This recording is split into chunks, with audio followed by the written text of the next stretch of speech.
Hello दोस्तों, स्वागत है आप सभी लोगों का एटेच स्टडी पर। और आज हम लोग पढ़ने वाले हैं क्लास 10th का मैथमेटिक्स 2.2। जहाँ तक पढ़ चुके हैं उसके आगे हैं। क्वेश्चन दिया हुआ है 6x² - 3 - 7x।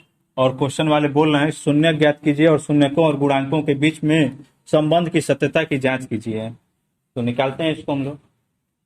यहाँ देखिए, आगे पीछे करके लिख लेते हैं। 6x², फिर दो घात वाला है तो एक घात वाला, तो इसको जगह नहीं चेंज हो रहा है, बस आगे पीछे करके लिखा जा रहा है। जब साइड चेंज होता है तब चिन्ह बदलता है, अभी चिन्ह तो बदलना नहीं है हमें। अब देखिए, बाहर का बाहर मल्टीप्लाई कर लीजिए, 6×3 = 18 हो जाएगा। माइनस चिन्ह हमें बताता है कि जो लाना है वो घटाते पे लाना है, तो इसका दो फैक्टर बनाइए, 9 और 2। तो 9 में से 2 घटा देंगे तो 7 हो जाएगा।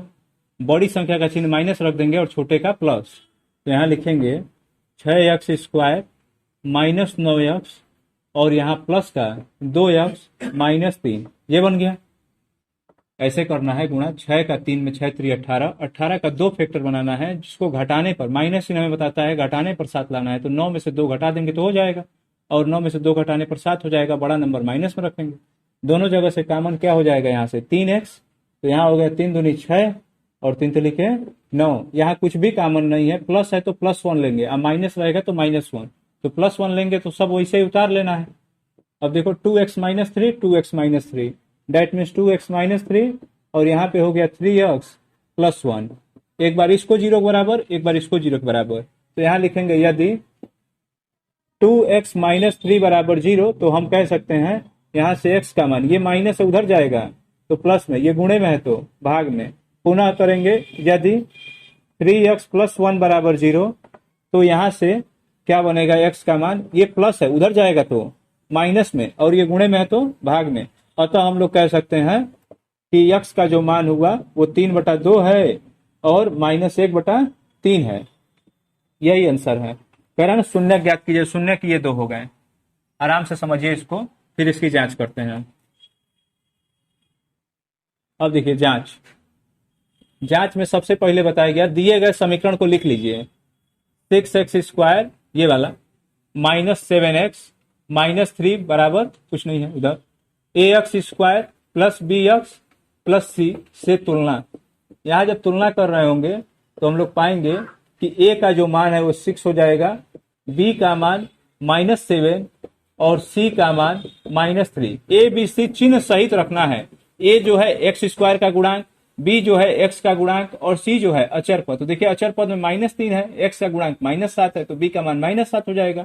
a का मान यहाँ से 6 हो जाएगा। अब यहाँ से हम लिखेंगे अल्फा का मान, दिए गए शून्यक में एक अल्फा और एक बीटा, जो इच्छा करे उसको अल्फा मानिए, जो इच्छा करे उसको बीटा मानिए। तो अल्फा का मान 3/2 हम मान लेते हैं, और बीटा का मान यहाँ से -1/3। अब यहाँ पे फर्स्ट क्वेश्चन, मूलों का योगफल निकालेंगे, तो अल्फा + बीटा बराबर होता है -b/a। तो अल्फा का मान यहाँ से 3/2 और प्लस बीटा का मान है -1/3। ये हो गया। अल्फा का मान है 3/2 और बीटा का मान है -1/3, और माइनस माइनस में है बी का मान है -7, तो ये हो गया -7/a। ए का मान है 6, तो यहाँ से 3/2 और प्लस माइनस से माइनस हो जाएगा 1/3। ये माइनस माइनस जोड़ के प्लस हो गया 7/6। यहाँ एलसीएम ले लेंगे 3 और 2 का, तो 6 हो जाएगा। 2 से 3 बार में होगा तो 3 3 9 हो गया, -3 से 2 बार में होगा तो 2 1 में 2 हो गया। क्रॉस मल्टीप्लाई भी समझ सकते हैं, 3 3 9, 2 1 में 2। तो यहाँ हो गया 7/6, घटाने पर हो गया 7/6, और यहाँ भी 7/6, और इस प्रकार ये सिद्ध हो गया फर्स्ट क्वेश्चन इसका। अभी सेकंड भी करते हैं। एक बार आप इसका शॉर्ट स्क्रीन लीजिए, फिर मिटाते हैं। अब देखिए अगला इसका second number, alpha into beta, ये हो जाएगा c/a। अल्फा का मान क्या माने हैं, 3/2, और बीटा का मान -1/3। c का मान क्या है, -3, और a का मान 6। ये 3 से ये 3 कट गया, -1/2, 3 से एक बार में, 3 से 2 बार में, तो -1/2। इस प्रकार ये सिद्ध हो गया मूलों का गुणनफल या शून्यकों का गुणनफल, और यहाँ शून्यकों का योगफल। एक बार देख लीजिए, फिर मिटाते हैं।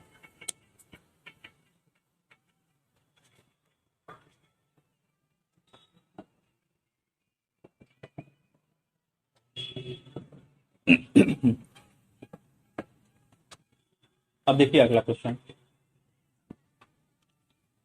नंबर 4। ये दिया हुआ है 4u² प्लस 8u। देखिए इसमें कॉमन क्या है दोनों में, 4u कॉमन, तो यहाँ हो जाएगा u और प्लस 4 टू जाए ये बन गया। एक बार इसको 0 के बराबर, एक बार इसको 0 के बराबर, तो इसको 0 दिखाएंगे तो क्या हो जाएगा, u का मान 0 हो जाएगा। इसको 0 दिखाएंगे तो u का मान -2। तो ये हमारे आंसर हो गए, दो शून्यक हो गए 0 और -2। अब यहाँ से जांच करना है हमें। जांच करते समय 4u² प्लस 8u लिख लीजिए और इसकी तुलना करिए। अब u में है तो u का equation au² plus bu plus c बराबर 0 से तुलना, इससे तुलना कर देंगे हम लोग तो क्या होगा, a का मान 4 हो जाएगा, b का मान 8 हो जाएगा। और देखिए अचर पद के रूप में नहीं है, कुछ भी नहीं है तो उसका मान 0 होगा। अब यहां से अल्फा का मान क्या होगा, तो फर्स्ट वाला अल्फा, सेकेंड वाला बीटा, ये हो जाएगा। तो फर्स्ट क्वेश्चन करेंगे मूलों का योगफल, तो ये हो जाएगा -b/a, मूलों का योगफल -b/a। अल्फा का मान 0, बीटा का मान -2, b का मान दिया हुआ है 8 तो -8 हो जाएगा। a का मान है 4, यहाँ प्लस माइनस से -2 हो गया, ये 0 हट गया, 4 से ये 2 बार में कट जाएगा तो ये हो गया -2। इस प्रकार ये फर्स्ट सेक्शन इसका सिद्ध हुआ, मूलों का योगफल या शून्यकों का योगफल। सेकंड नंबर देखते हैं इसका, अल्फा इंटू बीटा बराबर c/a। अल्फा की वैल्यू है यहाँ से 0 इंटू बीटा की वैल्यू है -2 और c की वैल्यू है 0 और a की वैल्यू है 4। देखिए 0 से मल्टीप्लाई हुआ 0, 0 में भाग लगा तो 0, तो ये भी सिद्ध हो गया शून्यकों का गुणनफल।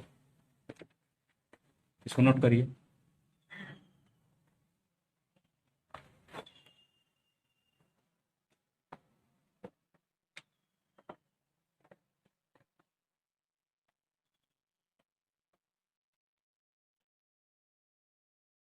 देखिए अब अगला 5वां नंबर दिया हुआ है t² -15, ऐसे लिखा है और कह रहा है वही क्वेश्चन फिर से है, शून्यकों को ज्ञात कीजिए, इनका सत्यता की जांच कीजिए।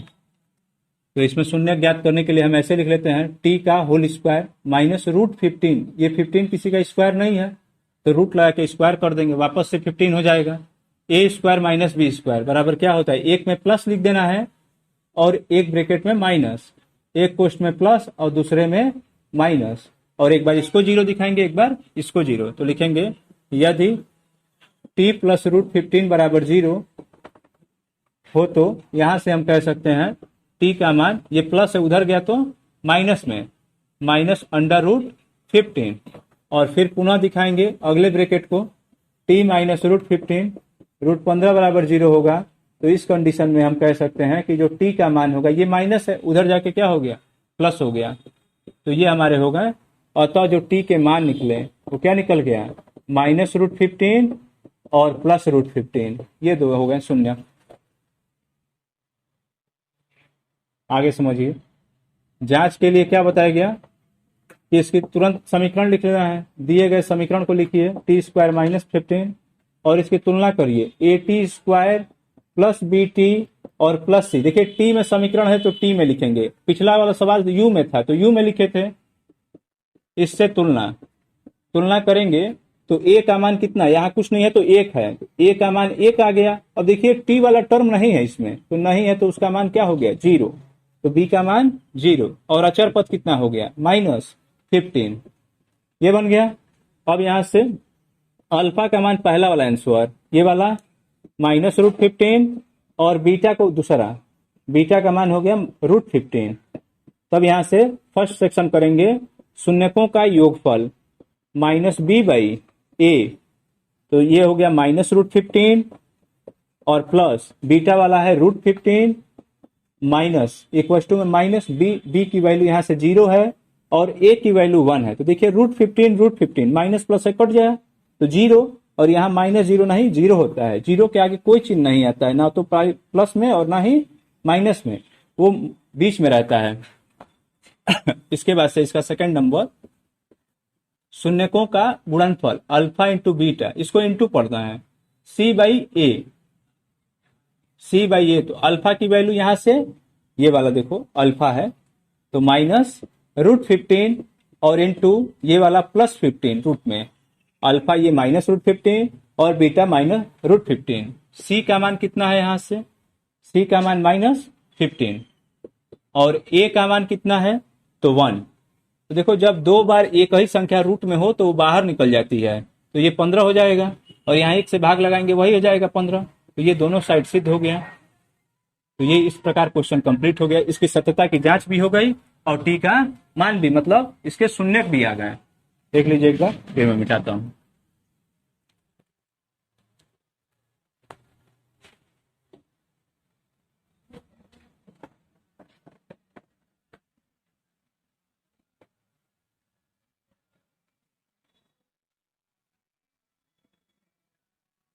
अब देखिए अगला छठवां प्रश्न का लिखा हुआ है 3x² - x - 4 ऐसे दिया हुआ है। और इसमें भी वही क्वेश्चन कि शून्यकों को ज्ञात करना है और इसकी सत्यता की जांच करनी है। तो फर्स्ट स्टेटमेंट क्या है कि तुरंत इसका बाहर का बाहर गुणा कर दीजिए। 4 × 12 -12 आ रहा है, इसका ऐसा दो को फैक्टर बनाइए, माइनस चिन्ह है तो घटाने पर 1 आ जाए, तो वही 4 और 3, 4 में से 3 घटा देंगे 1 हो जाएगा। बड़ा नंबर माइनस में और छोटा वाला प्लस में, बस लिख देना है, हो गया। तो यहाँ 3x² + 3x और -4x, देखिए बड़ा वाला प्लस माइनस में लिख दिए हैं और छोटा वाला प्लस में, घटाने पर -1 आ जाएगा और -4। यहाँ पे कॉमन क्या होगा तो 3x हो जाएगा, यहाँ पे हो गया x +1, इन दोनों में कॉमन क्या है तो -4 कॉमन हो जाएगा, दोनों जगह -4 है तो कॉमन हो गया। तो ये x बन गया प्लस का और ये भी बन गया प्लस का 1। तो देखिए दोनों जगह x + 1 कॉमन, तो ये हो गया x + 1 कॉमन और यहाँ हो गया 3x - 4 कॉमन।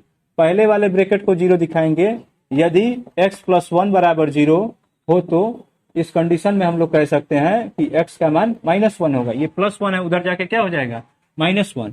सेकेंड नंबर दिखाएंगे, यदि 3x - 4 = 0 हो तो इस कंडीशन में हम लोग कह सकते हैं कि x का जो मान होगा, ये माइनस उधर गया तो प्लस हो जाएगा, ये गुणे में है तो भाग में हो जाएगा। तो x के 2 मान आ गए, अतः हम लोग कह सकते हैं कि जो शून्यक होगा यानी x का जो मान होगा वो -1 होगा, वह 4/3 होगा, 4/3। ये हो गया इसके शून्य। अब इसके सत्यता की जांच करेंगे। तो यहां से जांच करते हैं, दिए गए समीकरण को लिख लेना है। तो ये दिया हुआ है 3x² - x - 4 और इसकी तुलना तुरंत करना है। ax² + bx + c = 0 से तुलना, इससे तुलना करने पर यहां से क्या आ जाएगा, a का मान 3, चिन्ह सहित लेते हैं। यहां देखो माइनस है, कुछ नहीं है तो क्या है 1, 1 से तो गुणा हुआ है, तो b की वैल्यू क्या हो गई -1 और c की वैल्यू -4। फर्स्ट सेक्शन यहां से फिर अल्फा का मान पहला वाला -1 और बीटा का मान 4/3। तो फर्स्ट नंबर हम लोग लगाएंगे अल्फा + बीटा, ये क्या होता है -b/a, अल्फा + बीटा बराबर -b/a। अल्फा का मान -1, बीटा का मान 4/3 बराबर माइनस, और b की वैल्यू यहां से है -1 और a की वैल्यू जो है वो है 3। यहां देख लेते हैं आप, तो देखो 3 कम है 3, -3 और +4 और पूरे पे बटा 3, ऐसे 3 कम है 3 +4 और पूरे पे बटा 3। ये माइनस माइनस कट के 1/3 हो गया, तो यहाँ 1/3 घटा देंगे तो ये भी 1 हो जाएगा, बड़ी संख्या प्लस में है तो प्लस रखेंगे, = 1/3। ये सिद्ध हो गया। ये हो गया शून्यकों का योगफल। अब हमें सिद्ध क्या करना है, शून्यकों का गुणनफल। देखिए यहाँ पे सेकेंड नंबर, गुणनफल के लिए अल्फा × बीटा बराबर c/a। अल्फा की वैल्यू जो है वो -1 है और बीटा की वैल्यू है 4/3। c की जो वैल्यू है वो है -4 और जो a की वैल्यू है वो है 3। तो यहां से हो गया 4 × 1 = 4, मतलब 4 कम 4/3 और यहां से -4/3। तो ये भी सिद्ध हो गया, दोनों ही क्या है आपस में बराबर। तो इस प्रकार हम सिद्ध कर सकते हैं।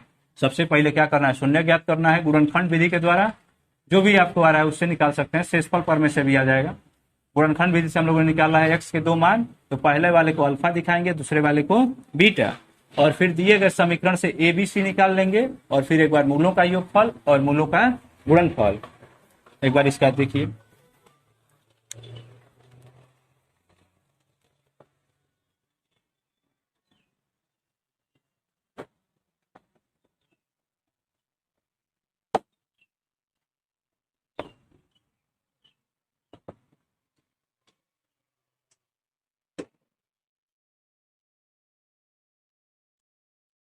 अब देखिए दूसरा क्वेश्चन, यहां से क्वेश्चन बदल गया है।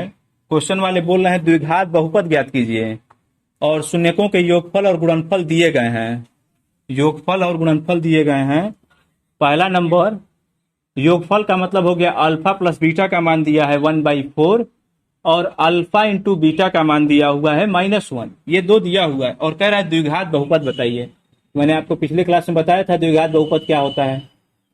द्विघात बहुपद बराबर क्या लिखवाया गया है, x² minus alpha plus beta into x और प्लस अल्फा बीटा बराबर 0। तो यहाँ हो गया x² minus alpha plus beta बराबर 1/4 है, तो 1/4x और प्लस अल्फा बीटा, देखिए ये -1 रखना है और यहाँ प्लस है, तो ये -1 बराबर 0।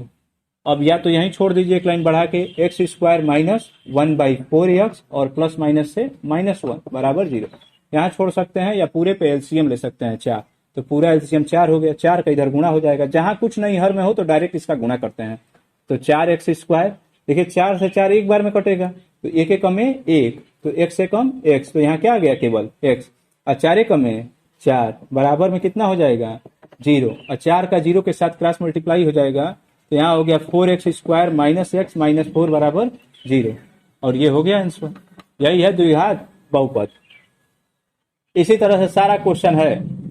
देखिए इसका सेकंड नंबर क्वेश्चन, इसमें दिया हुआ है कि मूलों का योगफल √2 और मूलों का गुणनफल, ये दिया हुआ है 1/3। फिर से वही क्वेश्चन, मूलों का योगफल मूलों का गुणनफल।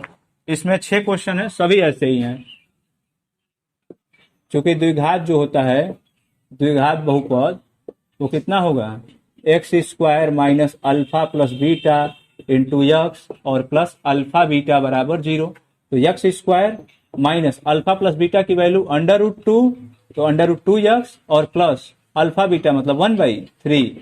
अब क्रॉस मल्टीप्लाई कर लेंगे एलसीएम लेके, 3 का इधर 3x², अभी बताए हैं जहां नहीं होगा हर का गुणा कर देंगे। 3 का इसमें गुणा हुआ, 3x² इसमें होगा तो -3√2x और प्लस 3 एक में 3 एक बार जा रहा है, तो 1 एक में 1 बराबर 0।